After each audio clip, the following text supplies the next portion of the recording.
And we are live. Hello. Welcome to another episode of What's Politicking You Off. I'm Longhair Linda. And I am Vix. Thank you, Vix, our guest co-host for today, for stepping in and helping me out because unfortunately our usual co-hosts aren't available today, but we did definitely have a lot to talk about. So I'm so glad that you came in, Vix, and helped to make this show happen. Thank you so much. I'm really glad to be here and to talk about all the mad shit that has happened in the past fortnight. It has been crazy. I feel like this country is ridiculous at this point. Like I'm looking at it on Twitter every day and just like this isn't real. We're not living in a real place. It genuinely feels like a long-term prank is being pulled on the general public. Like Boris Johnson is actually Johnny Knoxville in a fat suit. Like I've got to the point now where I'm like, this can't be fucking real. Nobody's voting for these arse clowns. Like, what the fuck? But they're voting for them even more now, like in droves. It's crazy. I don't get it. But anyway, should we get started with the biggest hot topic? So news broke yesterday morning, thanks to a paper that I hate so much, The Sun. Matt Hancock, our beloved health secretary, it's been made public that he was, or at least has been, having an affair with his aide, Gina Coladangelo. I want to say that's how you say the surname. That's the way I say it. So okay, cool, because that's how I'm going to say it. But if anybody has that surname and is offended, I apologize in advance, but we are where we are. So both of these people are married and both have 3 children. So married to other people and have 3 children with other people. So Gina and Matt were actually friends from Oxford University. They both finished their studies at the same time in 98. They've known each other a very, very long time. Matt actually appointed her as an unpaid advisor on a 6-month contract at the start of the pandemic. So in March 2020 for us. A few months later, he gave her a role, so a paid role, as a non-executive director at the Department for Health and Social Care, and that was in September of last year, which will actually net her £15,000 a year of taxpayer money. Why she got that role, I don't know. But there was some talk at the time of, this is very chummy. This is like, it doesn't feel quite right. It feels a bit corrupt. This is a friend thing. And it also, there's an article in the Sunday Times, which is where I got this 15,000 figure from. And they actually allege, that article in the Times alleges that Matt Hancock failed to declare that paid appointment at the time. So he was already in hot water for that. And if you want to see the article, by the way, the link to it is in the description. So so basically a little hint of corruption in there and a lot of affair having. So I'm going to put it over to you, Vix. First of all, when you first saw the picture and then the unfortunate video that followed, what were your thoughts? How do you feel about this? Go. Where do you even start with this? I mean, my feelings about Matt Hancock have been kind of well publicised at this point. I think he's a horrid goblin cunt. But, I mean, who has got the balls to hire a bit on the side? 15 grand a year just so he can pump it in his office. And, oh, no, the pictures were too much. I had to log off yesterday. I didn't want to think about anybody touching that man's knob, but I didn't want to see him touching anybody. And just his little slimy hands fondling their arse. So I'm like, oh man, like pick being bald or pick having a receding hairline, but don't pick both. Oh, I've got so many issues. I feel like I'm picking on him. No disrespect to the balding people. No disrespect. No disrespect to those of you who are balding. It's just that Vix has a visceral hatred. It's not a hatred. It's that when you finally run out of good thoughts, your hair stops growing, so that's why people are bald. So, but that's probably a wee bit too crazy for an actual politics podcast and belongs on conspiracy Twitter. Okay. But so just to get this straight, your conspiracy is that when you run out of good ideas and thoughts, that your hair starts to recede, your hairline starts to recede. Is that how that works? Yeah, good thoughts and Okay. keratin are the exact same thing. So baldy people just have no good thoughts left. All This right. is Dave, by the way. It's not mine. Okay. But We'll put that on Dave. We'll put that on Dave's theory. I Okay. like it enough to get. We should get him on one time and talk about it. But I absolutely have to. Like, I feel like it's a necessity now. I can't live the rest of my life without actually having this discussion on the internet with Dave about this specific conspiracy. Yeah, I mean, it was disgusting. I woke up in the morning. I had a lot going on yesterday. I had so much to do. And so I was having that little bit in the morning where I just check my social media real quick while I'm making my coffee so I can kind of get myself ready and together for the day. And the first thing on my timeline was that picture from the sun. And I was like, ew, why? Why would anyone do this? Right. So anyway, I started reading more later on as I was like in between, the things I was doing. And I was like, oh, there's some good jokes out there. I have listed some of my favorite tweets on here that I will read in just a second. But there were some great jokes. The internet was on fire. So I was like, oh, the upside of something as crazy as this happening, right? Then later on in the afternoon, I saw the actual CCTV footage of that absolute reptilian making out with Gina Coladangelo. And I was just like, I could have lived my whole life having never seen this. I could have lived my whole life and having never, ever seen anything so disgusting in my life. The voiceover that somebody's done where he's just like, does that feel good? Should I touch There's a voiceover? Oh, yeah, somebody's done a voiceover. I'll send you the link. It's absolutely vile. Oh, that might be worth watching the video again.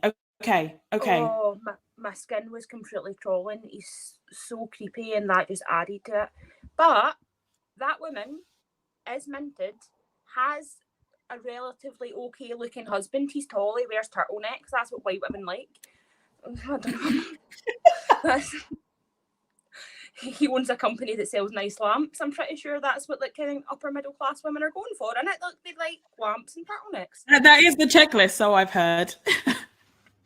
As a white person who I don't get it.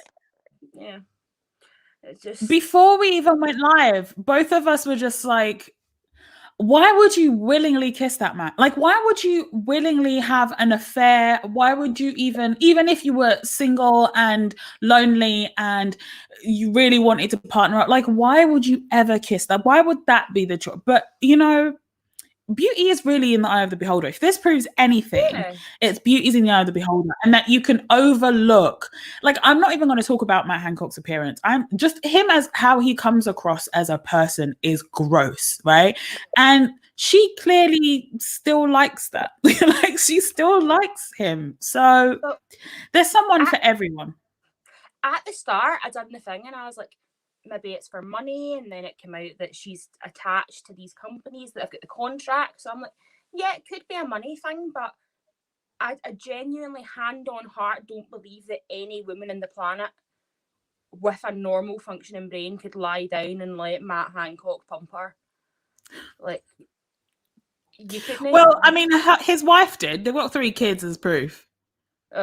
She married him, though. That's like proof that she's not doing great. She married Matt Hancock. You know what? That's hilarious. So some of the tweets that brought me a lot of joy yesterday about this story. So at Ashendestad, said that this is the horniest government we've ever had. At J_said said Hancock didn't even have a strong and stable grip on the cheeks. I'm sorry, these are not the politicians I want leading me. And I 100% agree. Like, you couldn't, like, what was that? He kind of just did this. Well, I don't even want to make a joke about it because gross. At David Vujanik said Matt Hancock lip-syncing his side babes while we can't even go shake a leg legally for over a year. LMAO, what a guy. And finally, I mean, she had a bunch. It was tough choosing a good one, but Kelechi Okafor, if you know of her, she just is amazing. So she goes by @Kolechnikov on Twitter. And the one that I picked out of the many, many golden tweets from yesterday was, as for you lot that keep shagging these wayward MPs, I'm really going to need you to step your pussies up. You are in the gutter. And I agree. I don't understand what it is about these women that makes them want to be anywhere near Matt Hancock, but I want better for them and I want better for their pussies. I do. I really do. I just don't want to think about their pussies. I feel like they don't deserve that right anymore. No rights for these women. No rights. Wait, to have the pussies in the first place. They don't. Is that what you're saying? They should just be Barbies. Send them all to the Barbie gulag. Oh, God. All right. All right. I think that's enough on that one. I need to find the tweet that's like the Tory government chose shag, marry, kill as a fucking tactic for handling this pandemic, and I was just gone. If I find out who it was in this, I'll quote them. But that's pretty great. My brain free since yesterday morning. That is pretty great. Let me get into some of these comments because I feel like I've just been ignoring people. My bad. Look. Okay, so we had Bambo before we even went live saying big up and said man like Flawless, but Flawless isn't here, but I mean this is his channel, so sure, okay, big up Flawless.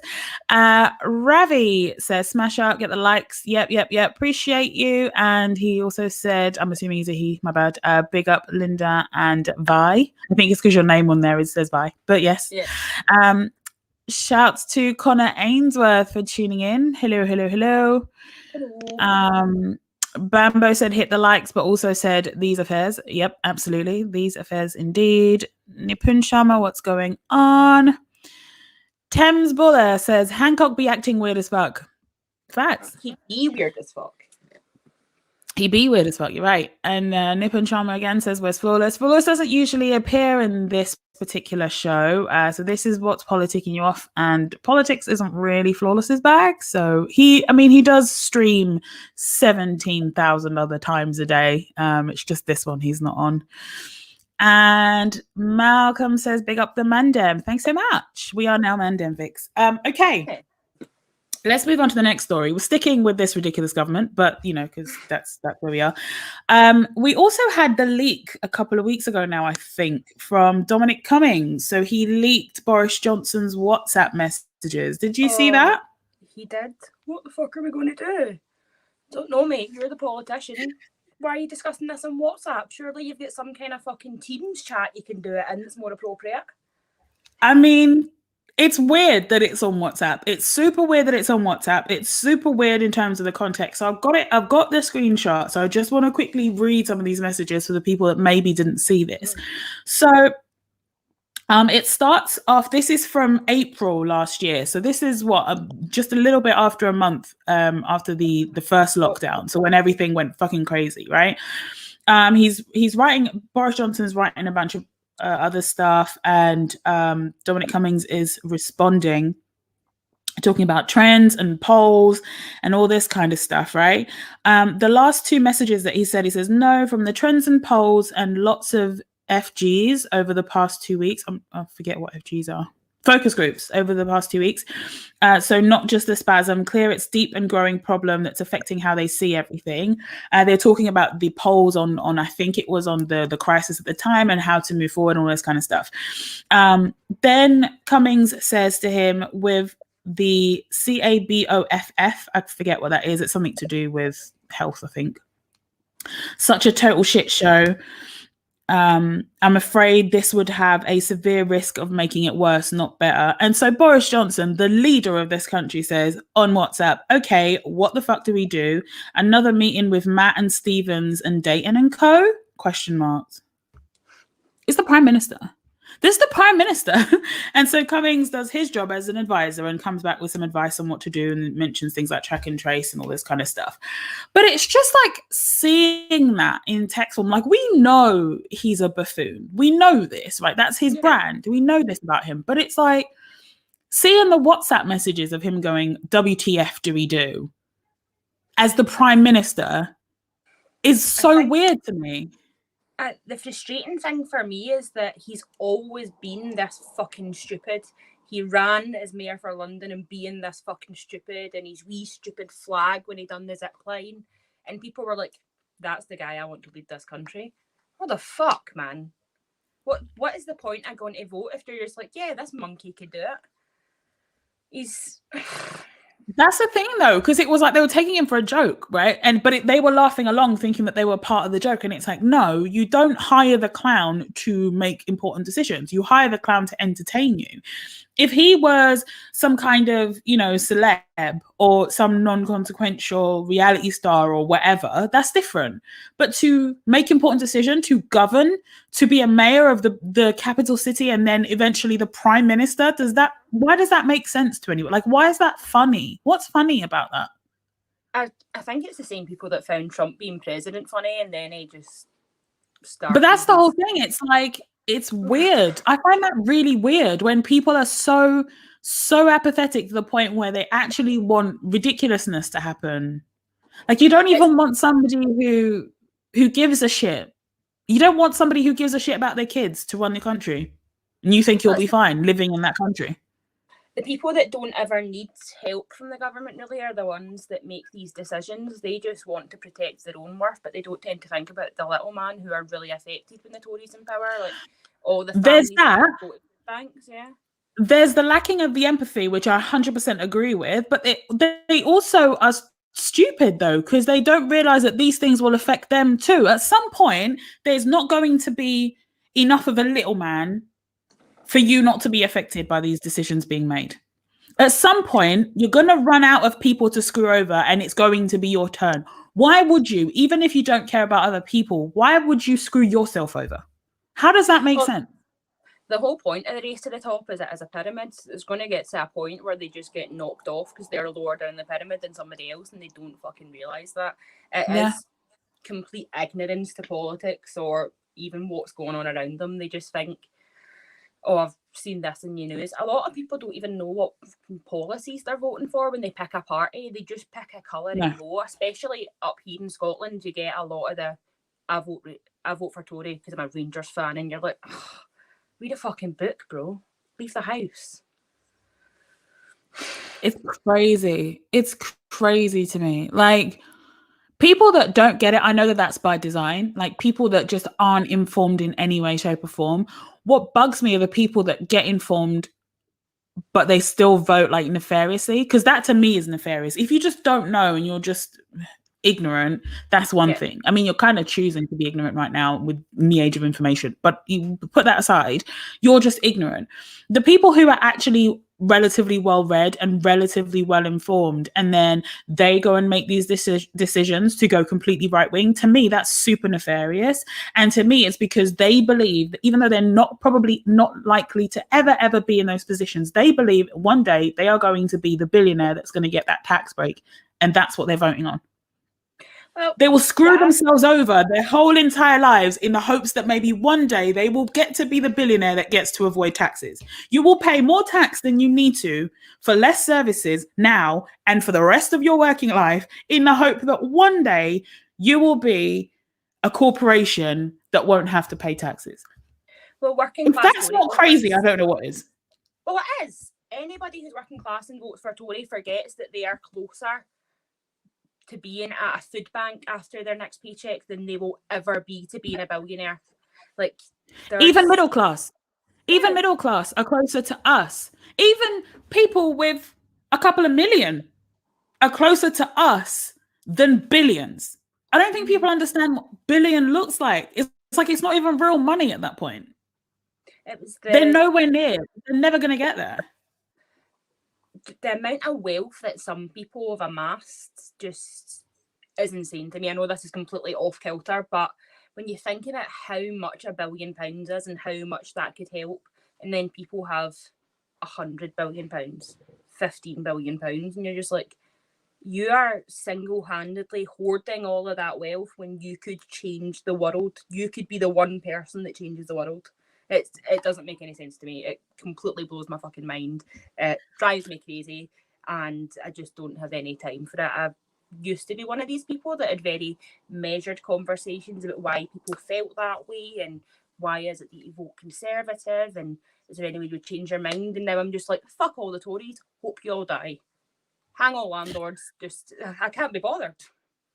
I mean, I'm not quite there, but I know what you mean about having measured conversations and these discussions and being able to kind of keep fairly even tempered and kind of can see from other people's perspectives when you're having these discussions with people that are more right wing or center right.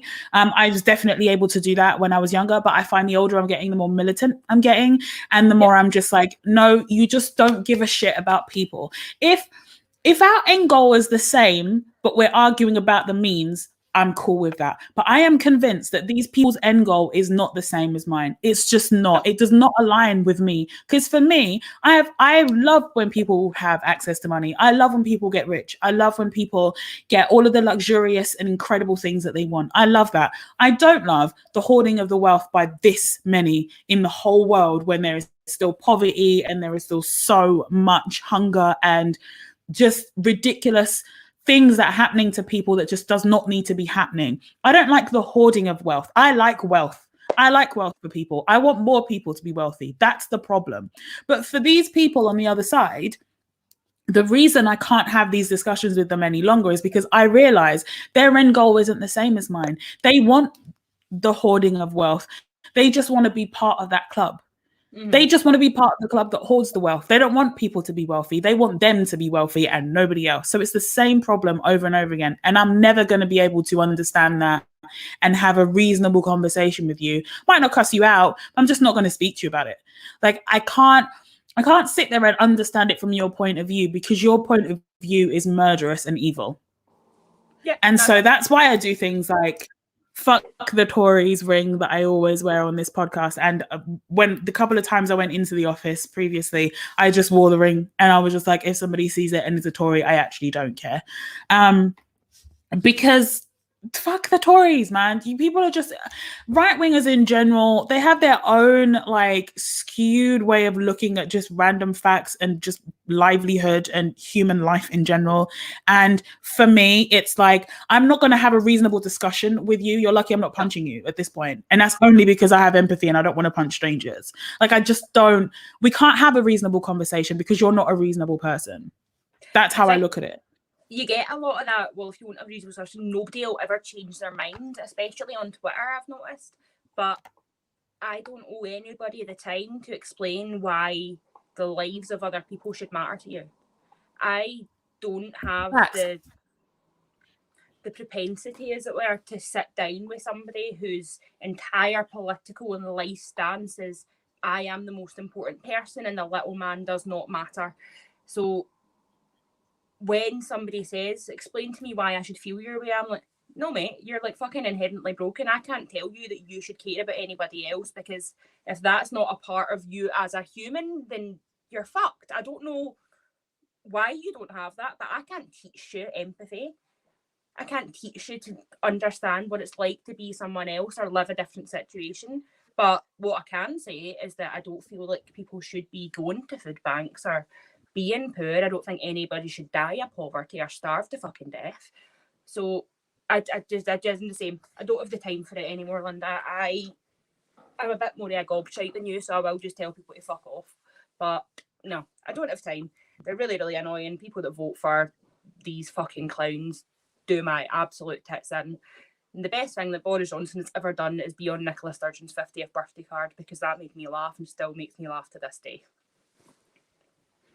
That was pretty fucking funny. Yeah, I agree. I mean, it is what, like, it's so, oh man, it's pointless. But I will say this: I'm glad that there are still very many people who are very well educated, who are very articulate, and can put across our feelings in a way that's less sweary and mean. Because if they didn't exist, none of these conversations would be happening, and none of the people who are just simply ignorant would have the opportunity to have, would have the opportunity to change their mind and read a bit more and get a bit more learned and learn to have more empathy for people or apply the empathy that they already have. Because when you talk to people about their family members and their friends, they will have empathy. So I guess there is a way of teaching them to use that empathy onto people that they also don't know and don't have that connection with, right? So I'm glad that there are people out there who are able to have these conversations. I'm just not one of them. And I like to live in my strengths and understand my weaknesses. And so I'm not going to do something that I know I'm not well equipped to do. I can't have these discussions with these people because I'll just lose my temper and call you a dickhead. So there's no point. I'd rather have a good day and do the best that I can to affect people in the most positive way that I know how, rather than trying to debate something that is just not in my remit of skills and shit that I can do. It's just not up for debate. That's the way I see it. I am not willing to debate humanity or human rights with anybody because they are just blanket. People deserve the right to live well. It's not that we should do the bare minimum. Everybody deserves the right to live with everything they need. And nobody should be worried about not having somewhere to live. Nobody should have to worry about not having enough food, not having enough water, not having access to internet, healthcare. Nobody should worry about these things. It shouldn't be a decision whether you're going to pay to get your tooth fixed or if you're going to pay rent. That should never be a decision for anybody to make, in my opinion. Sure, yeah. Every single person on the planet doesn't need to be exorbitantly wealthy, of course. But right now, what you have is a small few having so much money that their grandchildren's grandchildren couldn't ever spend, while there are other people who don't have a roof over their head. Those two things can't exist. They can't exist at the same time. Like not if we're talking about humanity and human rights. We can't, those two things cannot exist at the same time while you're trying to tell me that this system works. It doesn't. No. It clearly doesn't. It fails people, and it fails a lot more people than it doesn't fail. So I think when they say this system works, they mean it works the way they want it to, and yes, poor people are dying, and that is their end goal. As a system of politics for a country or anybody that is a shred of empathy or a soul, I just it's not fit for purpose. It is no, it's inhumane. The government we have right now is terrifying and restricting people further, wanting them to have like their ID to vote. It really doesn't sit well with me. All of them, they creep me the fuck out. I would fight every single one of them. Somebody sponsor me and I'll do it. Well, shout out Mike, who has just commented, talk to these people. You know where we're at, Mike. Every conversation I've ever had with Mike ends up with us talking about how the Tories are the worst people ever. So he gets it. But yeah, speaking of not fit for purpose, Andrea Leadsom said that furloughed workers don't want to return to work, and that young people are able to work in Australia for up to 3 years, as if this is some kind of positive as a result of the Australia-Britain deal. Despite the fact that Andrea Leadsom voted for the Brexit deal that stopped young people being able to live and work in 27 much closer countries. Get a ferry over to France and work, or fly however many fucking days it takes to get to Australia. Like, don't talk about that being a positive when you just stopped young people from benefiting in such an incredible way. It's so infuriating as somebody who did a study year abroad in Europe. I did a study year abroad in Athens simply because of the Erasmus scheme, and knowing that future or current and future university students will never be able to experience the Erasmus experience that I was fortunate enough to have makes me crazy. Europe is right there. It literally right there. A few years ago, I went out to Sweden and worked for a while.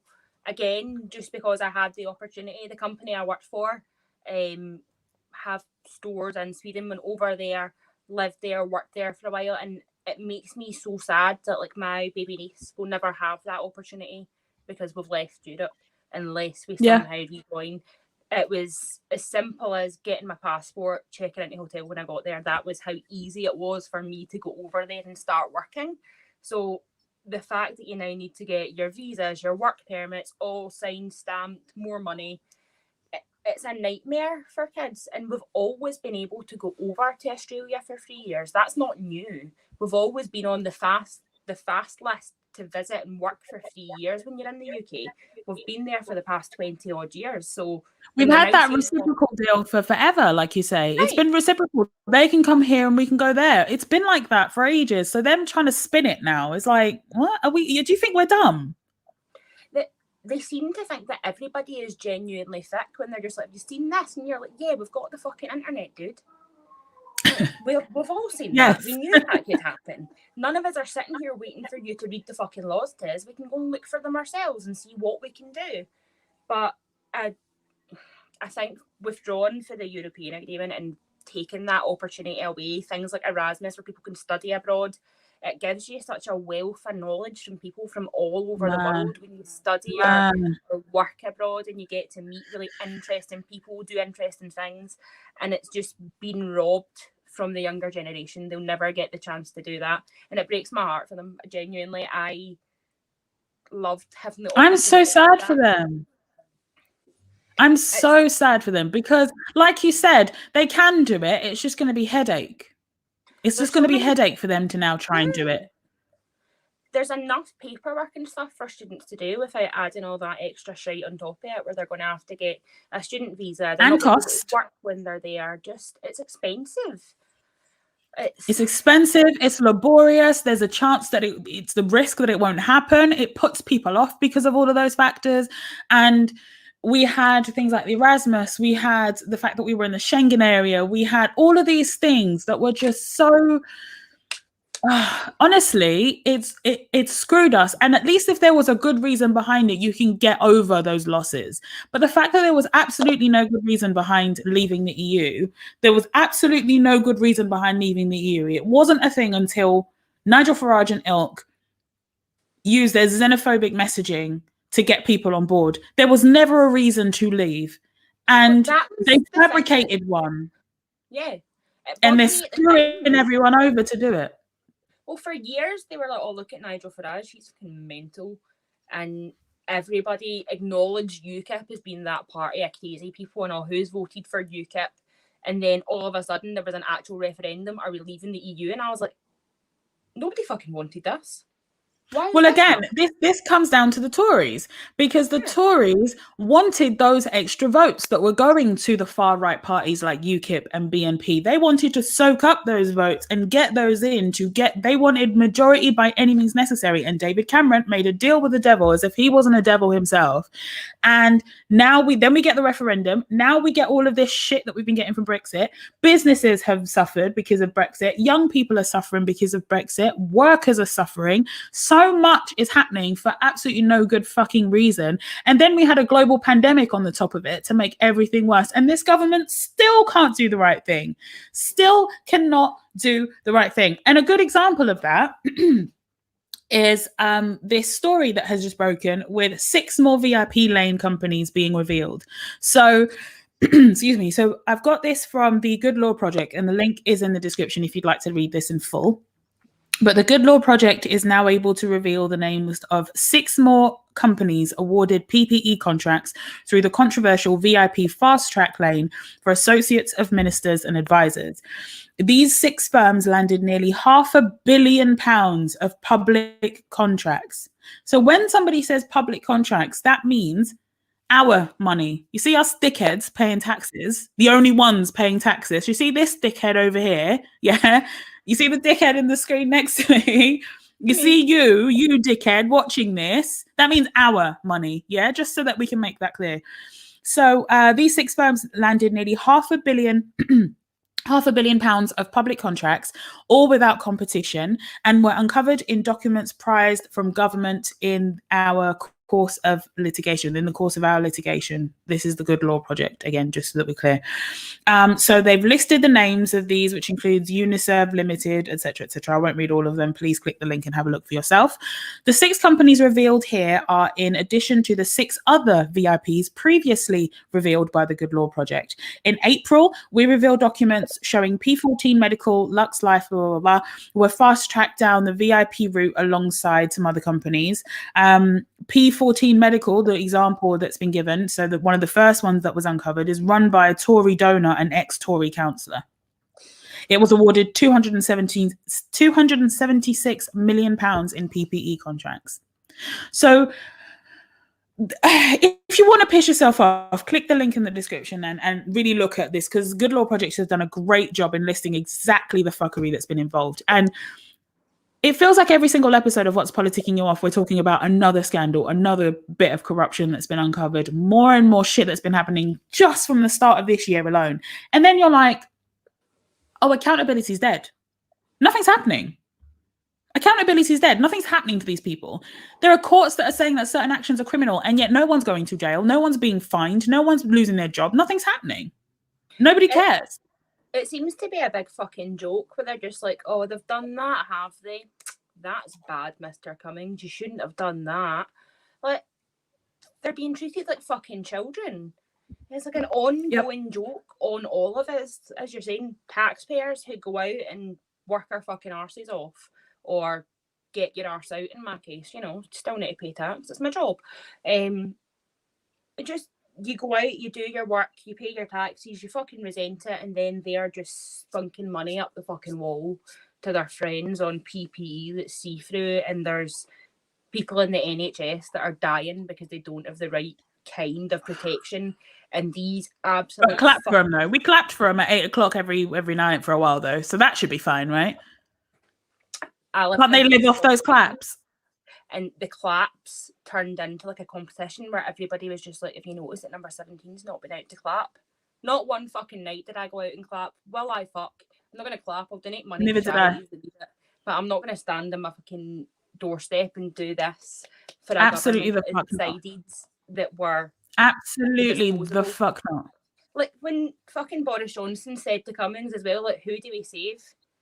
Yourself at this point, because I'm really surprised that just the general public hasn't rioted and fucking killed you. They should not have murdered as many people as they did. All of them need to be held accountable for it. They should all be tried for fucking crimes against humanity. They just let people die en masse because they were too busy getting their pals' money, shagging secretaries, fuck knows what else. They would rather do weird, corrupt bullshit. They're like Pinky in the fucking brain.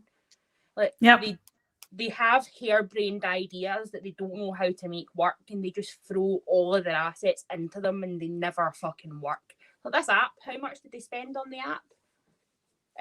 But because they're not spending their money, they don't give a shit. They're spending our money. They've got fucking tax havens so that it's not their money. It's not even a tiny percentage of their money that they're spending on this shit.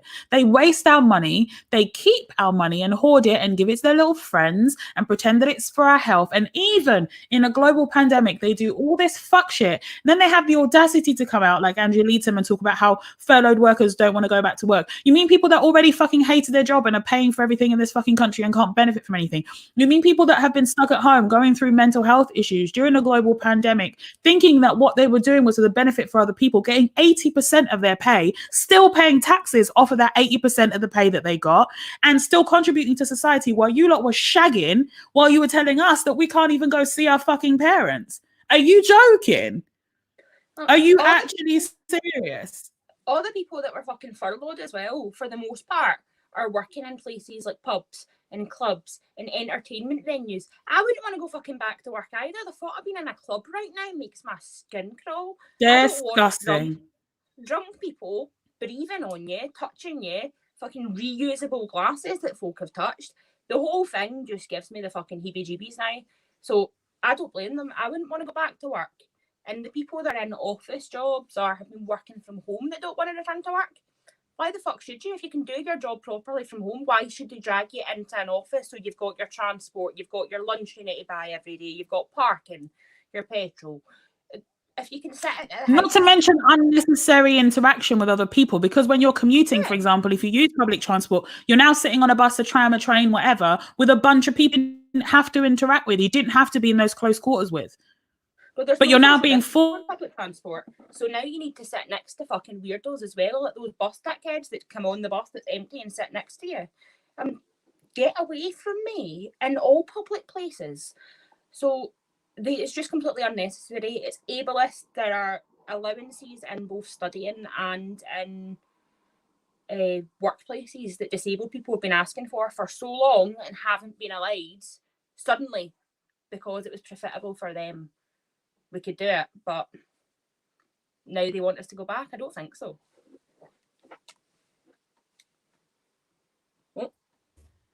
Ah, am I back? Can you see me? Yeah, you're back. Oh my God. Gavin. Oh, I had a total freak out. I was like, if you can hear me, Vix, but you can't see me, please don't leave because it will close everything and I won't know how to get everything back. I was literally just sitting talking and I noticed that you'd stalled and I was like, I'll keep going until she comes back. Hopefully nobody will notice. And we just stay perfectly still and then the internet comes back, everything will be fine. I'm so sorry. What were you saying before everything went to shit? Fuck the Tories, basically. That's just my lifeblood at this point. Fuck the Tories, fuck TERFs, fuck swears. A lot of them feel like guillotine. Agreed. All right. So I'm going to move on to the next story. Have you been watching this new GB News? I have not. I tend not to turn the telly on. I'd probably rather bleach my eyes than watch fucking whatever that's supposed to be. Is that not? They've got Piers Morgan, haven't they? They've finally managed to get him. I honestly, I didn't know for a really long time that it was coming, and then as it was starting, I saw what the aim of it was, and I was like, I'm good, I'm all right. I don't even watch like regular news, right? Even news that I used to enjoy. I used to like Channel 4 news. I don't watch news anymore. I get my news in small bite-sized things that I can handle. I go and read up on it from hopefully a reputable source, and that's how I get my news. I never want to sit and watch news. I just don't, because it's horrific, it's horrible, and I just don't enjoy it. But they're still getting ratings because they're still creating news shows. Who comes home from work and goes, oh, I'm going to sit down with my dinner and have a big fucking steaming lump of depression on the telly? I don't want to know who's dying for an hour. My mum does that. My mum will she'll not get home from work because, she works from home now, but she will just sit there and just turn on the news for a bit. Like, not all day, because she does watch like other stuff, but she will just sit there and voluntarily turn on the news. And I'm just like, why do you do this? Why do you do this? Sometimes in the middle of the night, I'll put on the BBC channel because they're usually talking about something completely off kilter. They'll be sitting talking about like fucking clouds in Hertfordshire that have been seen that are weird shapes. And you're like, yeah, this is the news I want. And then they'll suddenly go back to death again. And you're like, no, thank you. For me, I mean, I don't even have a TV, so I would literally have to go out of my way to stream news if I wanted to watch it. So it's like, I'm definitely not doing it. No, well, the reason I ask about GB News is that we saw in the news in the last couple of weeks that several companies have been pulling out of advertising on GB News. So far, the big ones that I've seen, I'm sure there's probably more since this because I saw this quite a while ago now. IKEA, Nivea, Open University, Grolsch, and Kopperberg have all pulled out of advertising. So apparently the companies are pulling out because the channel is showing itself to be as controversial and biased as had been anticipated. And that was the tweet by @JackWDart. So I've still not watched it. I'm not going to give a comment on it because I haven't seen it and I don't want to give an opinion on something I haven't seen, but it looks like it's being controversial for the sake of being controversial, and that seems to be backed up by the fact that they've now allegedly hired Piers Morgan. So I'm cool on it. I never have to see it ever. I heard about it for the first time when it came up that they were pulling advertising from it, that especially Nivea didn't want to be associated with it. And I was like, right, fair enough, never heard of this, had a quick look about it. So, and something on the timeline, something to do with Piers Morgan, then I was like, I understand enough about this show that I never want to turn it on. That was just the line for me. I had a wee look at some people that it had on. I'm pretty sure like that Julia fucking Hogwash, whatever bastard name. Hartley Brewer, that's the one. Julia? Yeah. Yeah. Yeah, the fucking idiot that's always just like, if this, then why not this? And you're like, those things aren't related. Shut up, bro. Just because you can upload 2 pictures on Twitter doesn't mean they have to relate. Her, Piers Morgan, absolutely no interest. Don't want anything to do with it. I think everybody's got the right to pull their advertising if their views are being misrepresented. I would be much happier using brands that weren't advertising on, which is apparently turning out to be a right-wing TV channel. You would rather just stay distant from it. But I do find it very funny that all of the gammons, when this happens, is like, I will never buy a Nivea product again. I've used Nivea cream on my face for 50 years. It's like, that's why you look like leather, blood. Stop using Nivea on your fucking face. Allegedly. I don't know if that allegedly should go in there, but I mean, use whatever you want on your face. But I agree. I that does not go on my face. All right. Well, one news channel that I did remember I used to watch, I mentioned Channel 4. One I used to also tune into was ITV News. I always kind of liked ITV, and I like what they've been doing recently, even though I don't watch their channel. They've been doing a lot of investigative journalism, which I feel like is a bit of a lost art these days. Yeah. Everyone's kind of more into the sensationalism of it all. ITV have been breaking some stories, and they did so recently about Amazon. So it's an ITV exclusive. Amazon is destroying millions of items of unsold stock in one of its UK warehouses every year, an ITV News investigation has uncovered. Many of the products, including smart TVs and laptops, are often new and unused, which caused the hashtag Amazon waste to trend for quite some time. Yeah, so basically they've just been destroying a whole bunch of perfectly good product that could have been donated, that could have been, especially during a pandemic, the thought of electronics going to waste, and just because no one has bought them when they could have been donated to all of the people that were going to school online and weren't able to go to school online, or didn't have, the electronics that they needed, didn't have up-to-date stuff, couldn't afford it, couldn't get it, couldn't have access to it. Exactly. The fact that could have been donated to so many families is really irritating to me. Very irritating. It's just on top of the things being returned. I had read on a news article similar to this last year that when you buy 2 sizes from some of the shops, like maybe Boohoo or Shein, and you return the one that doesn't fit, then usually they just get thrown out because they don't want to repurpose them to sell them again. So I had a wee look into that, and then, yeah, it's true that it costs them less to just throw out the one you've tried on than to get it put in the packet again. God. And I was like, that's so fucking wasteful. Think of all the so wasteful. Use these things. So everything from your basics, but especially the electronics at this time, when there's loads of kids out there that needed iPads or tablets or something to keep them in touch. Just the number of children that probably don't have an internet connection. Even the wee Kindles with the Sims in them wouldn't for people, and they're just binning them. It's crazy. But that's what capitalism is. I think we get a kind of skewed a perspective of what capitalism is a lot of the time when they're trying to tell us how great it is. This is what capitalism is. This is the idea that everyone can't have this stuff that everybody really should have and everybody needs, because if it's not giving you money, you'd rather bin it so that no one gets it if you can't get money from it. That's crazy. It doesn't make any sense to me when shops put washing up liquid on their food so that you can't take the food out the bin. I'm like, if somebody is stealing food out of your bin, they need the fucking food. They need the food. It's not that they just wanted the food. They walked past and it was convenient. If somebody is raking through bins to find something to eat, they need the fucking food. Just give it to them. You're throwing it out anyway. What's the issue? I've never understood that. It reminds me of that. Do you remember that trended for a bit? I think it was early this year, last year. of like them getting I think it was like a Costco, or not a Costco, but somewhere like that in America.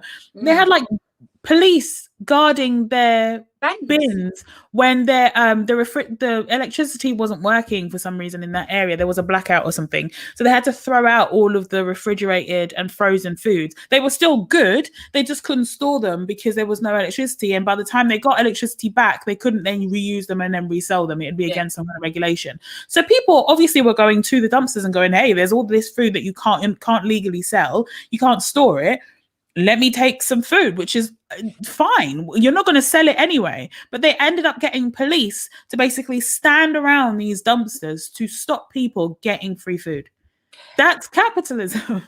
The fact that it's so fragile, that the idea that a community getting some food because of a temporary blackout, because you couldn't refrigerate this food anymore for that period of time, the fact that that requires police to stop that happening. How fragile is this system?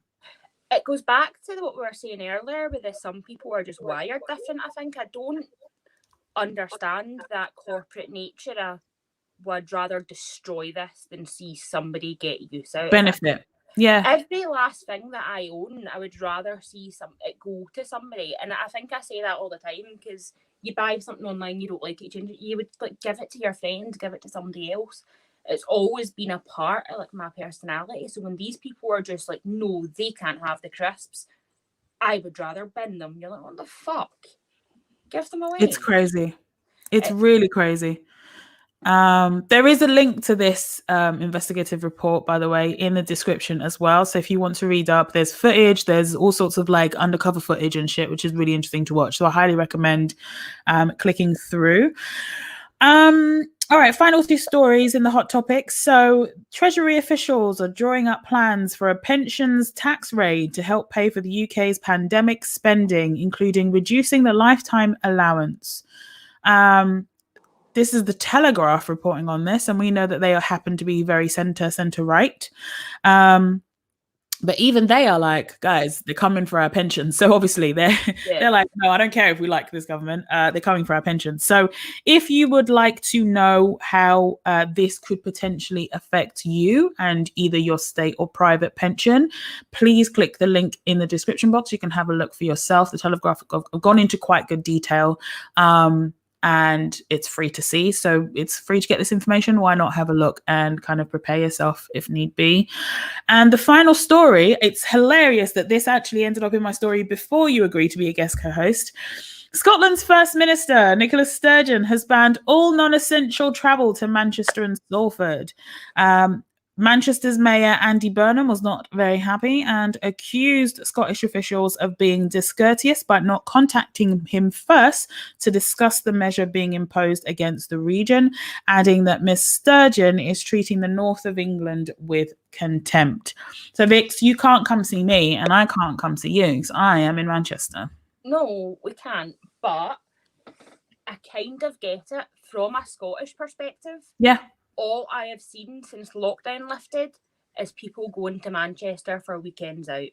So I don't have that big a social circle, but if I've seen multiple people planning like boozy weekends in Manchester, we're all going out in Manchester, then it must be a much bigger issue. And you guys need protectors from this as well. We can't just have half of Scotland coming down to destroy it. Well, it is more so a protection for Scotland. I see the reasoning behind what Nicola Sturgeon did, because not just the fact that everyone's kind of going out again in Manchester. Let's be real. I still haven't. I have been out to dinner, but that wasn't even in Manchester. That was when I went away with my mum to Birmingham. So I went out to dinner and had your drink, but I haven't actually been to a bar or anything yet. But it's very much pub culture is massively back, bar culture is massively back, everyone's out in Manchester. But I think the main issue is that the Delta variant is still very high in numbers here in Manchester, particularly in Bolton, and I think a couple of nearby areas. So I understand from protecting Scotland's people's perspective of making sure that don't travel there and then bring this Delta variant back, because we're trying to get out of this. We can kind of see the light at the end of the tunnel. We're trying to actually get out of it. This Delta variant has basically thrown a bit of a spanner in the works. I think personally that Nicola Sturgeon is doing what Boris Johnson and his team should have done for the whole of England, and that is to protect us from the spread of this Delta variant when it was first, getting really, really high in infection and death rates over in India. But India was still on a permitted list to travel for essential travel. The borders were not closed. And I just find it so interesting that of all the parties you would assume would want to close borders super fast during a pandemic, you'd think it'd be the xenophobic Conservatives. But the allegedly, no one sue me for calling them xenophobic.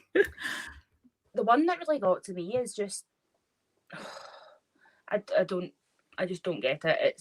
It's not fair that they've kept the borders open, even though they've been saying from the start, like, the numbers are really worrying in India, the conditions are really worrying. They knew lack of vaccines, they're not able to distribute them well enough, people aren't getting their appointments quickly enough. Absolutely everything about the situation has been terrifying since that second wave kicked off in India. And just the complete ignorance of our government to address it at all. I mean, all we get is, there's a new variant, there's a new variant, there's a new variant. Where did it come from, and how do we stop more of it coming here is the issue. If we can try and minimise it to a point where we've got a good level of herd mentality through a vaccination programme, people that have maybe already had it and that have got antibodies, they should have shut the borders right from there. They should have, and completely. It's one of the many things they fucked in this pandemic, but it is a massive thing, because what they've done is they've had to, they bloody dubbed this 21st of June as Freedom Day and made a big fuss about it and then took it away from us again. And that is simply because they fucked it and they refused to behave in a way that made any fucking sense or showed any concern for the well-being and public health of everyone here. I just don't understand how you can be so close the borders when it comes to immigration, but not for the well-being and health of everybody here. I don't understand it. I personally do not get it. I don't understand. We were in the middle of the pandemic. Vaccines hadn't been rife at the time of the second wave in India in terms of the vaccines here and vaccinations. We were still very much in the vulnerable people and fucking over 60s or whatever it was. It hadn't gone into the masses yet when the second wave was basically doing fuck shit over in India. And they just were like, no, it's cool. Travel's fine. What? Make it make sense. Because at least if they could make the argument, right? Like where we are right now, majority of adults have at least had their first dose, right? A lot of us are now getting into their second dose. By the way, I got an email from the NHS telling me that I have an appointment for my second dose. I'm so excited. So, I mean, if we were talking about maybe like end of July time, when they suspect that most adults in this country should have, or at least should have an appointment to have their second dose by that point.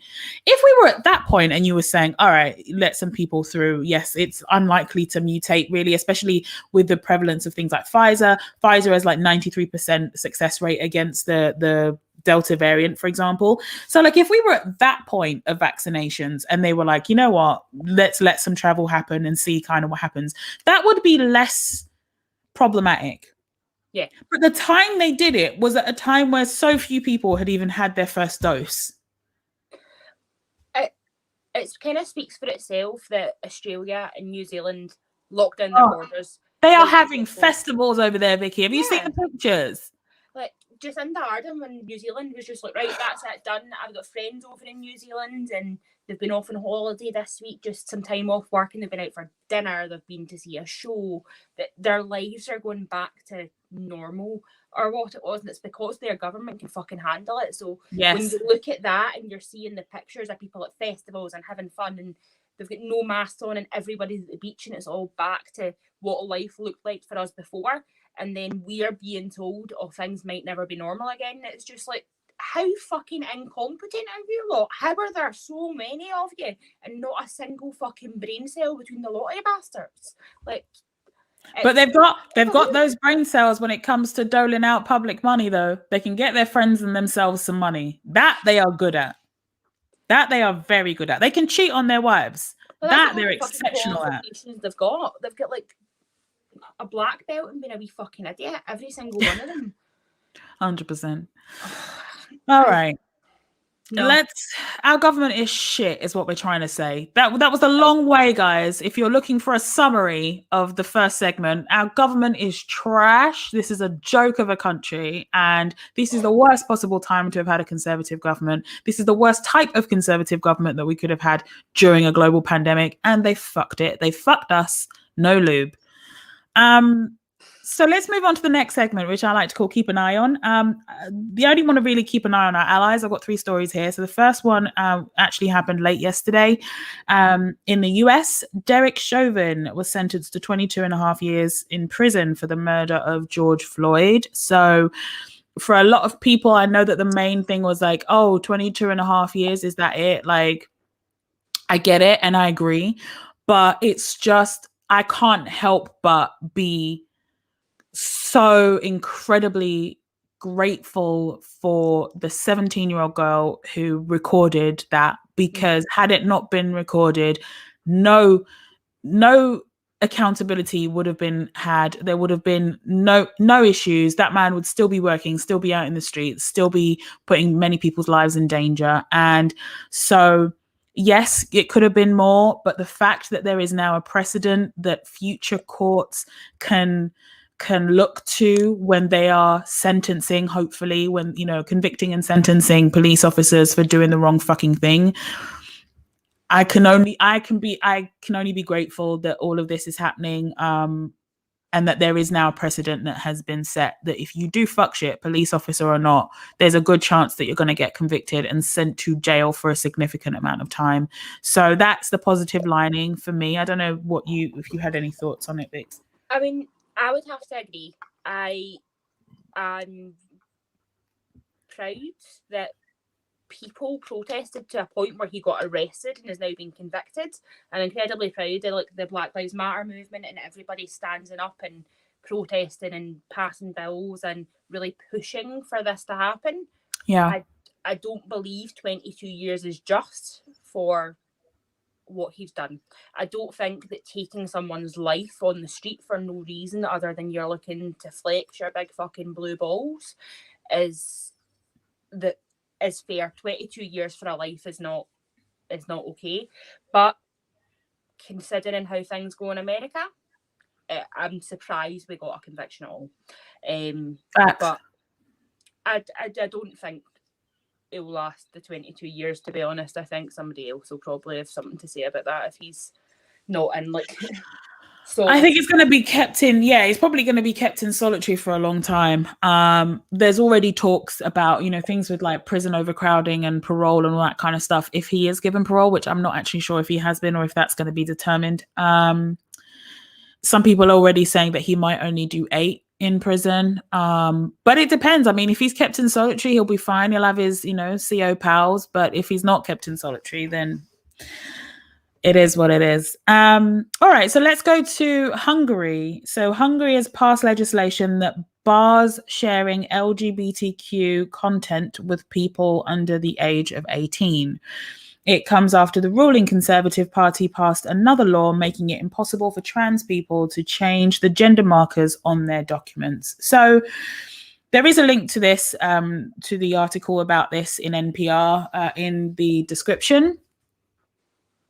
I'm going to get your thoughts first, Vix, because I don't feel like getting my blood pressure up again. I'm always full blood pressure. I hate it. Hungary can go and fuck themselves. I've got a lot of feelings about this, the covering up of LGBT communities, the marginalisation of our communities, trying to scare gay, trans, lesbian, bi people back into the closet, the prevalence of these right-wing governments and right-wing nutjobs that think it's okay to be homophobic, to be racist, to be transphobic in public are all emboldened by these fucking right-wing pricks that are in government.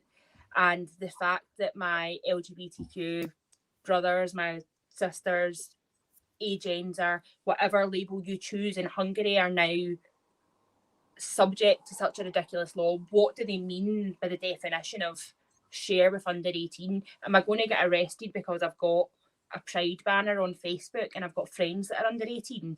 Am I going to get arrested for tweeting about being queer? Like, it's a terrifying situation for all of these people to be under, trans people not being able to legally change their markers no matter what, is completely infuriating for people that have gone through a transition, or even people that are beginning their transition. That can be a great jumping point. For some people, that is all they need. They need the recognition of their gender on paper. They don't want to go for bottom surgery. They're quite happy living the way they live. But that marker can make all the difference. So to say, no matter what your journey is, no matter what a doctor says, legally you can't change this, is completely fucking corrupt. It makes absolutely no sense. It is just marginalisation of people that are already marginalised, and it's just fascist behaviour, essentially. They're trying to make people terrified to be who they are.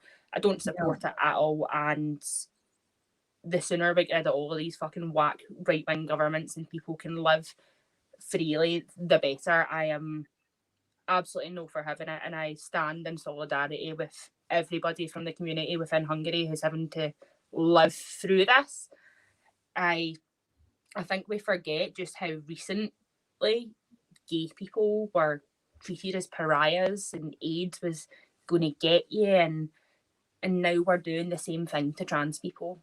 And it seems that a lot of people within our own community, especially the lesbian women who have a massive problem with trans women, they're just trying to marginalise us further. They're trying to separate LGBTQ, which is a group that has come together for solidarity, and to try and divide that out further, I don't think is the right cause. So yeah, a lot of feelings about this one. Big on my personal kind of news radar this week. I just find it really upsetting that people can't live and love the way that they want, and that governments feel that they have the right to intervene in that. I wholeheartedly agree, and I won't paraphrase over the top of that, because I think that stands on its own. The only thing I would want to add would be specifically about the not sharing LGBTQ, I guess, lifestyles with people under 18. So that's something that's very common in terms of discussions that we have in society about, you don't really want to see everyone. It's fine, do what you want to do in your bedroom, but there's no need to have two men kissing on telly, and there's no need to have, this and this happening. And it's just like, if you're creating some kind of content to be consumed, whether it's on the internet, whether it's media, on traditional media, TV, it's like, why is it not an agenda when they're a man and a woman are kissing and your kids can see that? Why is that not an agenda?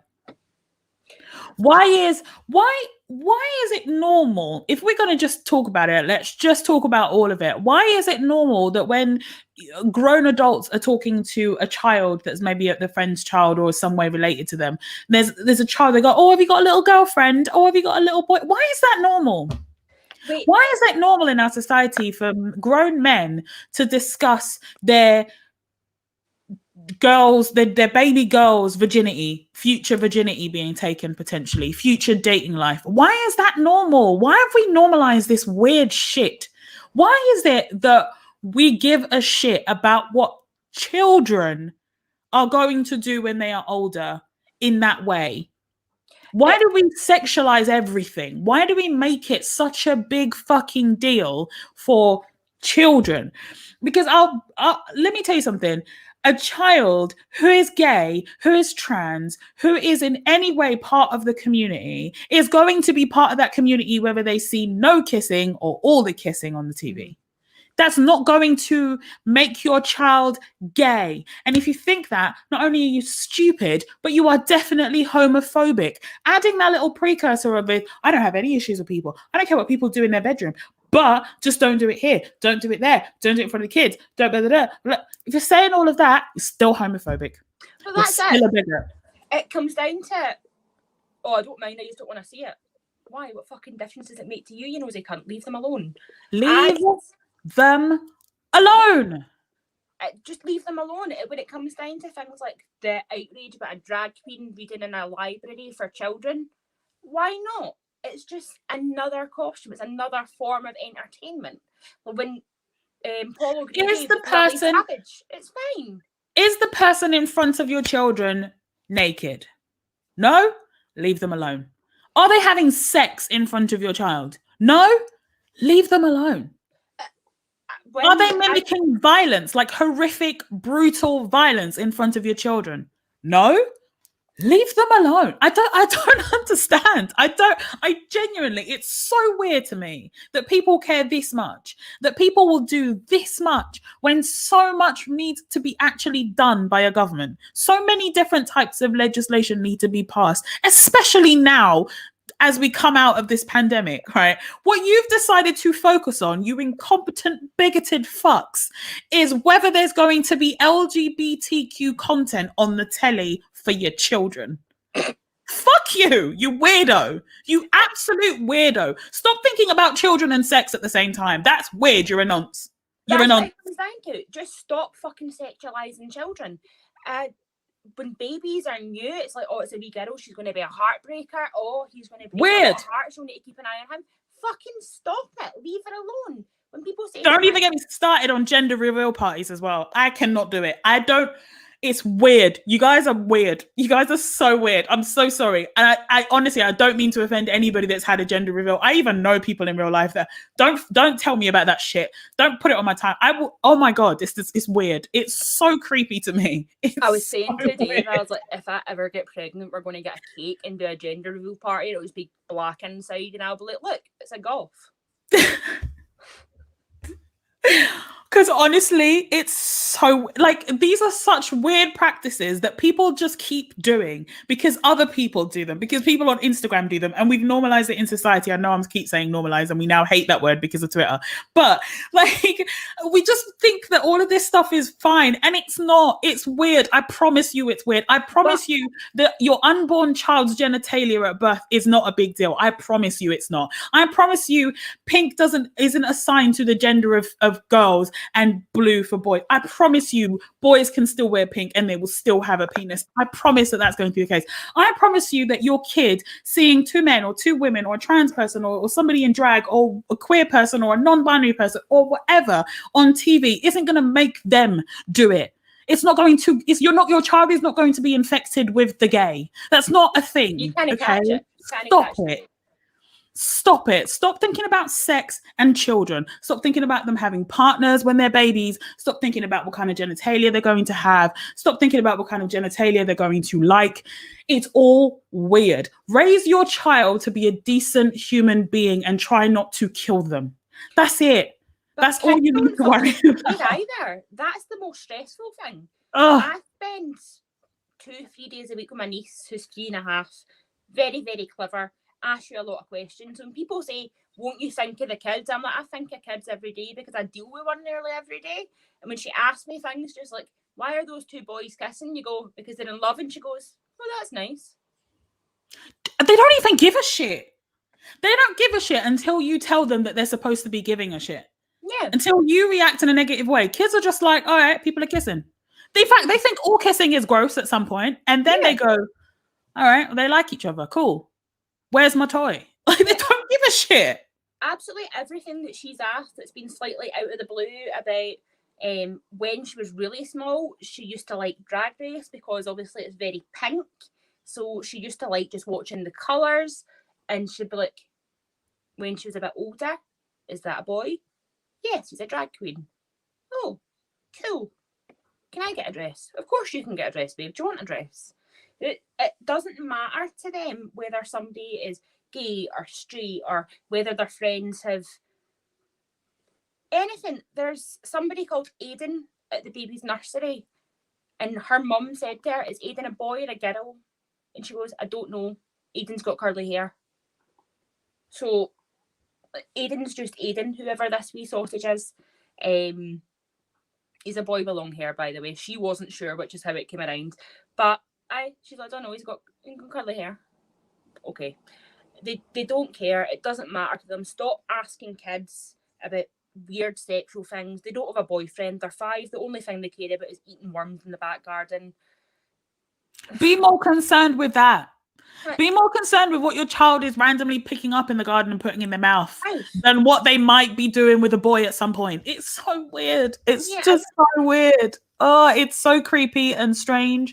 And I need for people to stop it. I need you to stop it if you're a parent. If you've been doing it, don't worry. I'm not judging you that much. I am. But for the sake of this, I'm not judging you that much. Just promise to stop doing it. It's weird. I promise you, your kid will be so much better off as well without you putting in this bullshit that we've all been taught and been consuming for so long, especially if you lived through the 90s and early 2000s. You have seen some shit. You don't need to pass that on to your children or your kid, your friends' children, your relatives' children. Just stop.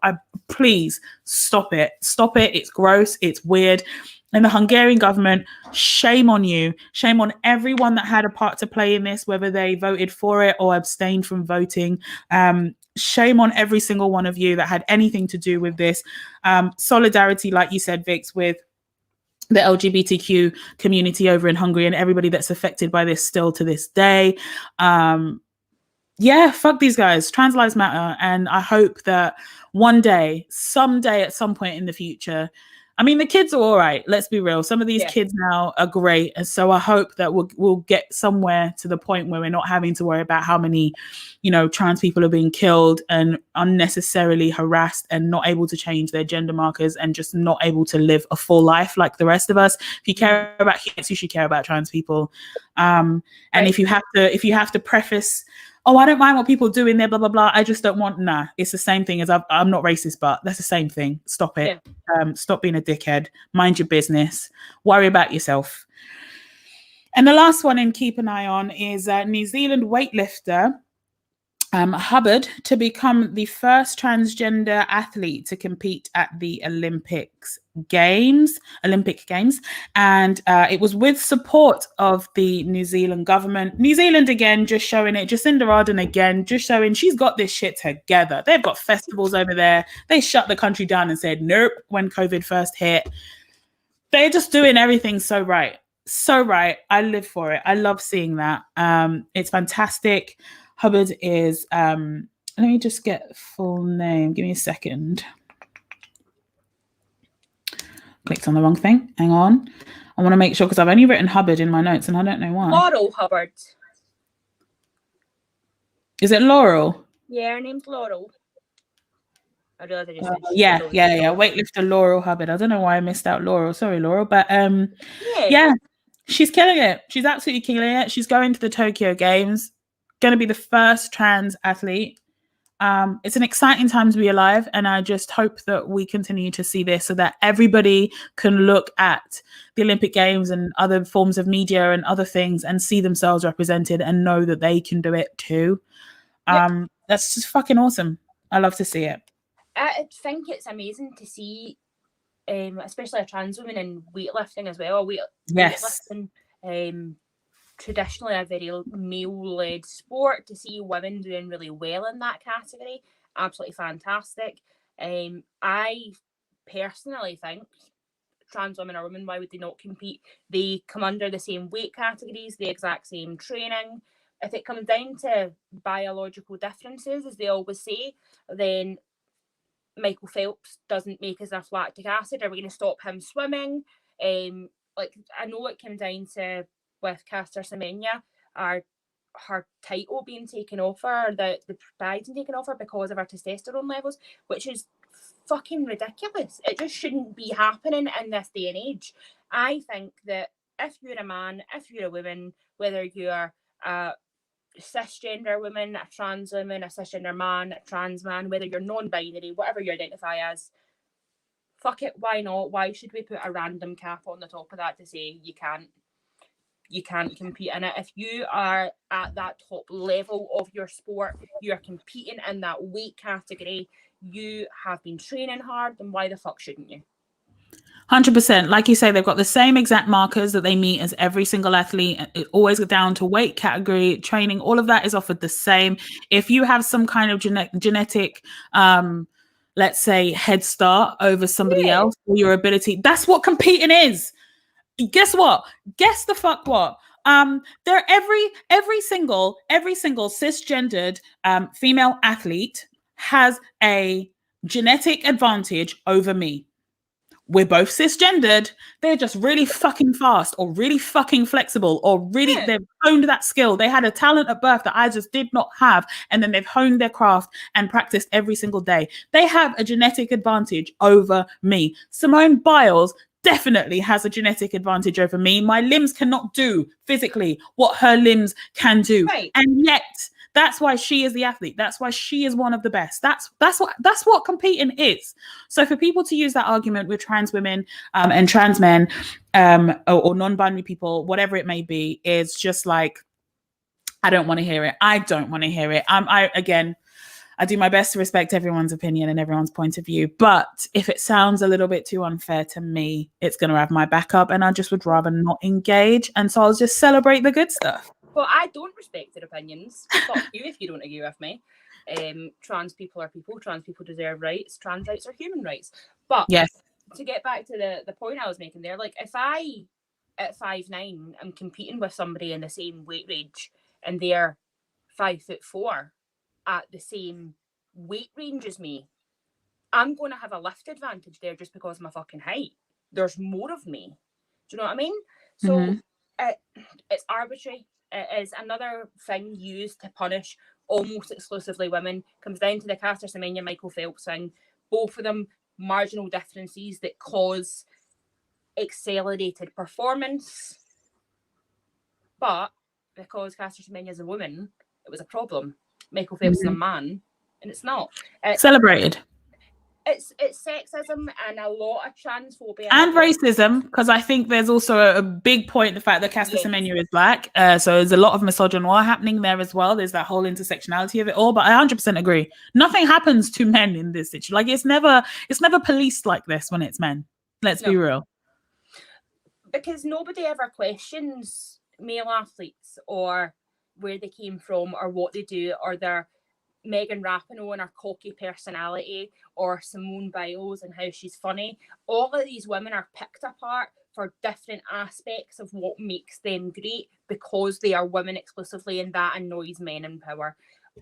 Even agreed. Yeah, the Williams sisters have been berated for years. They are phenomenal athletes, top of their game, and when it comes down to the headlines, you've got male tennis stars in lesser positions than them with much less accolades who get that respect in the media. We're so proud of them. We're so proud that they've come back to us, that they've won.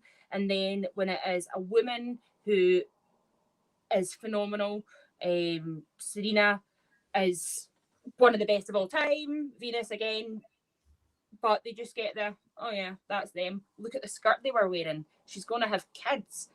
It's not fair that these are the angles that we look at for athletes. I don't give a fuck if she's going to have a kid. How fast can she hit that ball? Because that looked really cool. She's an athlete. We focus so much on the social aspect of female athletes rather than their actual performance. I don't want to know what Simone Biles is doing with her friends because she's a wee girl. But I do want to know how she performed because I enjoy her as an athlete. But I feel like when it comes to especially powerful women, the media always tries to portray them as some kind of strange, and that's why they are what they are. They can't just be talented in their own right. It's the need to humble women, isn't it? It's the need to let me knock you down a peg or two, because how dare you? How dare you have the audacity to be great, right? And they've done that with Serena so much. They're doing it now with Naomi. They tried to use Naomi Osaka against Serena. And now that Naomi was like, actually, you know what? For my mental health, I'm going to chill on these press things. I'm going to just kill it at tennis, which is what I'm paid to do. And they throw a fucking fit. So she's like, all right, I'm going to bow out. And then people like Piers Morgan just go off on one and talk about how she's now attacking the press because she's looking after herself. And she's just like, cool, okay, so I just won't do Wimbledon either then. Cool. Like I'm good. And that pisses people. It makes them crazy. If you want to see a man lose his shit, look over and look at a woman who has the audacity to just be like, no, I'm cool. Just that phrase alone, it just agitates the fuck out of some men, obviously. But it just agitates the fuck out of them, and you can see them seething and just like smoke coming out their ears, because how dare you, as a woman, do what you want to do and be great at it? That's crazy. Morgan done it to Meghan Markle. Oh, don't even get me started. I can't do it today. I can't do it. I haven't got it for him today, because it will just be 30 minutes of me swearing and telling him to suck his mum in various ways. I hate that man so much for everything that he has done to people, especially Meghan Markle and Naomi Osaka. But let's keep on the good news train. So well done, New Zealand. Well done, the New Zealand government. Yes. You guys are killing it over there. Jacinda Ardern, my hero. So let's keep on the good news trail. So we go into the good news segment. I've got 2 good news stories this week. Jeff Bezos' ex-wife, Mackenzie Scott, is killing it. Absolutely killing it. Love her. Loved her since the divorce. I didn't know much about her before the divorce, but when she divorced him, took a whole bunch of his money and gave to charity when he has never given to charity himself, is just lovely.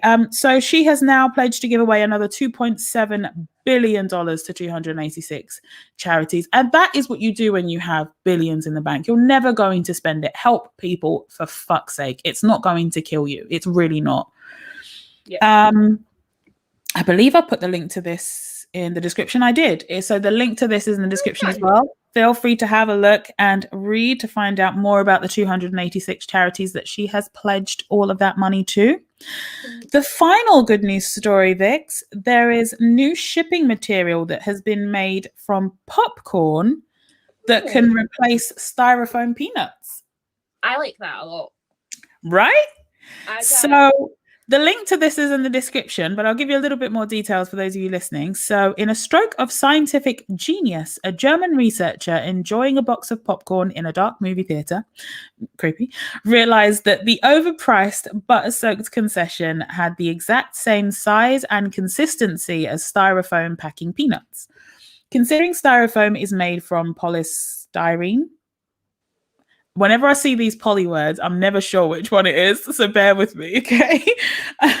Considering styrofoam is made from polystyrene, which requires fossil fuel extraction and takes centuries to break down into yet smaller bits of harmful microplastic, Ali Reza Karazipur thought it was worth experimenting with puffed corn kernels as a replacement for them.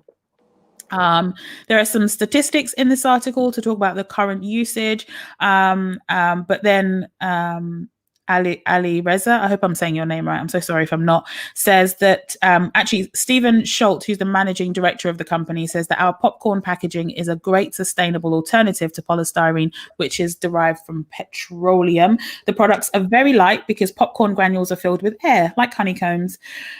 When grain maize expands into popcorn, the volume increases by 15 to 20%, taking corn products, waste products produced from making cornflakes, then filling them with steam, creates what he and his team at Göttingen University call granulated popcorn, and that is what they're using. So they're using popcorn, which will disintegrate because it is a food, and they're using air, which is available to us, which I think is so awesome, right? I mean, those bootlickers at Lush just did the actual popcorn years ago. I remember that. You used to get your bath bombs delivered and there'd be hundreds of popcorn, and you would have to stop the dog eating it because you'd be like, it's got soap on it, stop. But I like that they've made something that's kind of ingenious. It's a using up a waste product. I like the eco-friendly kind of move in packaging. A lot of the plastics we use are just so unnecessary. I was thinking about it the other day. When you go and get the stuff for washing the house, that's 5, 6, 7 different plastic bottles. And now you've got the options with the wee tabs or the wee refills. And they're just so much handier. It's more efficient for everybody. Just the shipping of all of this water all over the world in plastic was massively unnecessary. So yes, I love that. I'd fully back that one. I like that a lot. Same. I'm all for sustainable packaging, man. I love when people create stuff that is convenient still, affordable still, but it just has the environment in mind. I think that's just a great way of tackling the climate crisis rather than making things very individual. I think it's great when you have people coming up with alternatives that are going to be better for the environment for corporations and businesses to use, because ultimately the majority of the climate change crisis is being caused by corporations rather than individuals. So it's good that businesses are given these options. It's good that there are researchers and scientists and all these kind of people that are making alternatives. It reminds me of when I had a beauty box subscription business a couple of years back. I found this supplier. I would shout them out, but unfortunately they closed about 2 years ago now. But I found this supplier who in England who had different, like the filling that you can put in your boxes, like for beauty boxes and stuff. So instead of, because I know one of the sustainable alternatives is like the cardboardy type ones, but she had the owner, she had this so I got the iridescent one. It looks like plastic, but it does disintegrate. And so I had this like iridescent stuff that I would put in my little beauty boxes, and everyone absolutely loved them. But I always got comments, even though the leaflet inside always said this is biodegradable, don't worry, it's not real plastic. I always got the odd comment on Instagram like, hey, I love the iridescent, but I'm really worried about this much plastic being in the box. It's like, no, I promise you it degrades, it's biodegradable. So yeah, I love when there's alternatives, like cute alternatives, ingenious alternatives like this, and more importantly, affordable alternatives that are good for the environment. Let's encourage these businesses to do the right fucking thing, because we've only got this one planet. I know that Bezos and ilk are going and trying to land and live in other places, but let them go. We still have here. So we can't afford to just leave. So we need to look after the planet that we have. Yes. So that's it. We're at 90 minutes, guys. And that is everything from me. Vix, is there anything that do you have any closing comments, anything you would like to promote or whatever? I have had a lovely day. Thank you very much for having me on to co-host with you. I do apologise to everybody who's missing your usual host. You've had to listen to my dulcet tones all afternoon, but I have had a nice time. I'm pretty boring. Follow my Twitter. I'm very funny sometimes. It's Violet Lux. It's Violet. That is my @. I remember my own @ for a change. You got it? Hang on, let me confirm. I'm pretty sure it's Violet Lux. Yeah, @it's Violet Lux. Yay! And love it. You can buy nudes there as well. Party. Hey! Absolutely. Can confirm she is gorgeous, as you can see, but she has some great pictures. So yes, I highly recommend. As for me, firstly, thank you so much, Vix, for coming in and helping your girl out. And we were able to get this show out, and I had a great time too. I think you're fucking hilarious and awesome and all of that kind of stuff. And I would gladly have you, even when our other co-hosts are back. If you would ever want to come back as a guest, you are more than welcome to. You can come and rant with us whenever you feel like. And for the people watching it live and anyone watching this later, thank you so much for tuning in. This is What's Politicking You Off, where we rant about absolutely everything politics in our own way, quite left-leaning. So if you're right-wing, this might not be for you, but feel free to tune in and maybe hopefully learn not to be a dickhead. As far as me, you can follow me at Linda Ishapupi on Twitter. I also have my own podcast, Pod of Mercy, which comes out every other Wednesday. Please do follow at Pod of Mercy on Twitter and Instagram. Find it on iTunes. If you like what you hear, please do also rate it on iTunes, please. You can also find a playlist on the Sarcasm City TV channel if you prefer to watch a video. There's no actual, it's just audio only. We can watch it in the playlist on this channel here. Thank you for all the people commenting. I'm so sorry I didn't go through all of them, but appreciate you. And I will see you in 2 weeks with hopefully the usual roster back, maybe some other guest hosts. Vix, again, you are welcome to join us if you like. Ooh, yes, I might do. Have a good Saturday. Enjoy, and I'll see you soon. Bye. Bye, guys.